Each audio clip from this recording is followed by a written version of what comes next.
हे महाराष्ट्र जन्माला आला त्यावेळची स्थिती जर आपण विचार केला तर विदर्भ असेल, मराठवाडा असेल, खानदेश असेल, कोकण असेल, हे खूप मागासलेले प्रदेश होते.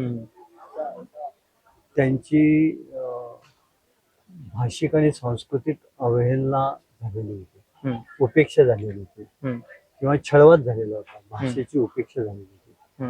अशा प्रदेशामध्ये उदाहरणार्थ मराठवाड्याचं उदाहरण घेतलं आपल्याला असं लक्षात येईल की इतकी मराठीची जेवढी कुटुंबानं झाली, सपरेशन झालं, झडपली गेली.